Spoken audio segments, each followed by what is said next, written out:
If there's one thing that running $1 million martial arts school for the last 14 years has taught me, is that it's not just one thing that allows you to generate multiple seven figures year after year. But in this video, I'm gonna lay out for you some of my most important lessons, so maybe it can help you fast track and speed your way through those lessons yourself. Hey everybody, my name is Jennifer Waters. I'm one of the founders of Seven Figure Dojo, where we actually help school and academy owners turn their dreams into reality. Now, over the last 14 years, I've actually taken my own flagship school where we teach martial arts, and we've been running at over $1 million a year for those last 14 years. Now, there's been a lot of lessons that I have learned in running $1 million a year business and building that business up to that point. And so today, what I really want to do is just distill those lessons into something tangible, so that if you're running a martial arts school or a dance school, or you have a gymnastics academy or even a music academy, you're distilling and you're learning these things in a much faster way, a much faster method than I did. So hopefully you can shorten that cycle of learning. And that's what we ultimately do at Seven Figure Dojo for our clients that work with us one-on-one. Now, the first lesson that I learned very early on is if you build it, they will not come. There was this old movie when I was a kid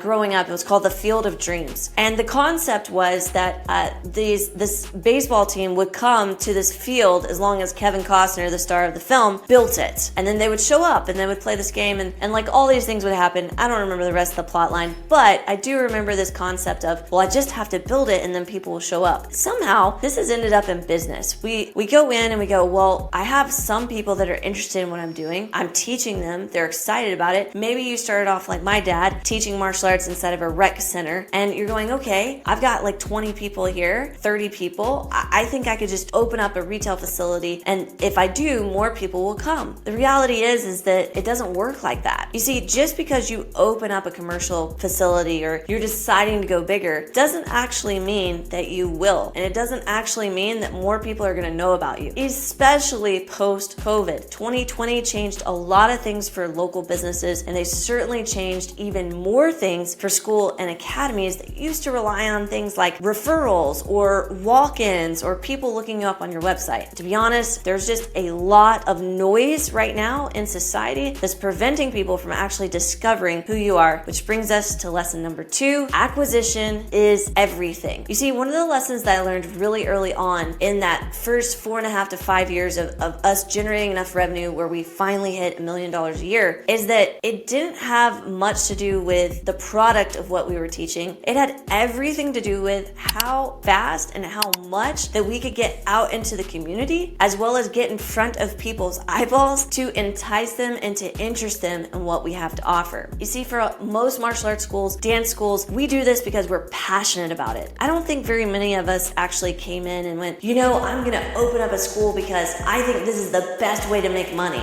For a lot of us, it's like, well, this is what I'm passionate about, and why can't I earn money doing what I'm passionate about? At least that's what it was for my dad when he opened up the school back in the early 80s. And for me growing up, that's always what I wanted to do. I wanted to live out my passion, and to this day, I'm extremely passionate about doing martial arts and teaching it and being involved in it. I love it. It's like the air that I breathe every single day. I love doing it, and I love sharing that. But in order for other people to catch that vision, we have to first work on acquiring them, getting them to actually see who we are on a regular basis. And so if you can tap into learning promotion, learning marketing, getting in front of those eyeballs in several different realms, whether that's digitally or that's in actual life, interaction, real life interaction, you've got to get in front of those people so that they can know what you have to offer and why it's important to them. The third lesson I learned, and it was a really hard lesson, but I think it's important for you to understand this. Students quit, and they're gonna be quitting not because of how awesome you are or not. They're gonna be quitting because a certain percentage of your student base is always going to quit. There's nothing that you can do about it. It's like gravity. Now, when I say that, I also say it on the other hand, thinking about the fact that you are teaching great classes. If you're not teaching great classes, if your coaches, your instructors don't care about the students, then you probably aren't gonna have many students stick around. But if you're like most of the school and academy owners that I work work with, they're passionate about what they do. They care very much about the students that they teach. In fact, a lot of them go way out of their way to help students that are dealing with financial issues or dealing with interpersonal conflicts in the home, or just different scenarios that really, as a martial arts school owner or as a dance owner, you probably shouldn't be stepping into, but because you're that type of person, because you're so passionate, you do it anyway, out of the goodness of your heart. And so when students quit, sometimes you can feel, at least I used to feel this way, that it's personal, that they quit because of something that I did or something that I said. And that could be true. But once I learned that it was always going to be like gravity, a certain percentage of my students were going to quit, I decided that I would pour everything I had into those students, knowing that eventually most of them would quit. A very small percentage would become coaches or instructors for me, and an even smaller percentage would take ownership in one of the companies that we have. And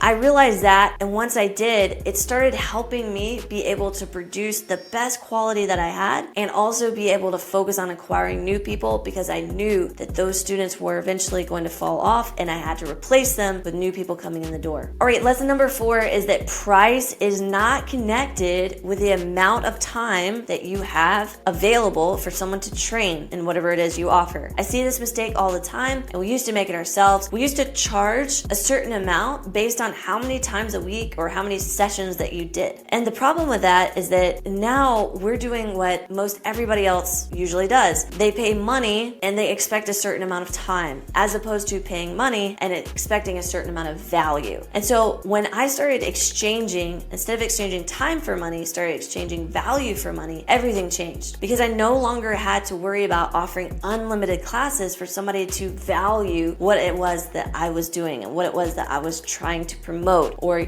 utilize as a mechanism to have this person enroll into my school. So I started changing that up, and then immediately I was so shocked and surprised with the method that I used to create that value that people were like, oh yeah, that's no problem. I went from having to offer unlimited classes to offering just 2 classes a week. And those classes were rostered classes. People were actually signing up for a specific time to come to the classes. It blew my mind. But once I recognized that, it unlocked everything else. It unlocked the ability to grow to a huge level. We have over 500 students that are training at our school at any given time. It allowed me to start thinking, okay, all I have to do is find out what my local area can bear as far as what they can spend for extracurricular activities and adjust my pricing accordingly. And it finally allowed me and my family to get above the profit line. Instead of just worrying about how we were going to pay the bills every single month, we now had enough income for all of us, plus the ability to hire on staff members and still be able to turn a profit. This was huge for us. Okay, lesson number 6, I kind of hinted at it just a moment ago, but if you want to go fast, the old saying goes, go alone. But if you want to go far, go with a group of people, or in this case, a team. And this was a huge lesson because I'm the type of person who likes to do a lot of things on my own. I'm very independent. My mom and dad raised me to be that way. And so the thought of trying to delegate or to try and bring on a team that could actually do multiple things, that really seemed unnerving at first. And I'll be honest, I wasn't good at it. Initially, when we first hit our $1 million year, it was just my family. It was just us doing it. And it was so hard. We were stressed out. We were working crazy amounts of hours, and it just wasn't going to be sustainable. So we knew that we needed a team in order to make it sustainable, but we didn't know how to actually manage a team. And it really boiled down to our leadership abilities. I would say over the last 5 years or so, we've really honed in on our leadership training with our team. And if there's one hack that I could recommend is that you should never stop training your team how to be leaders. You know, in the beginning,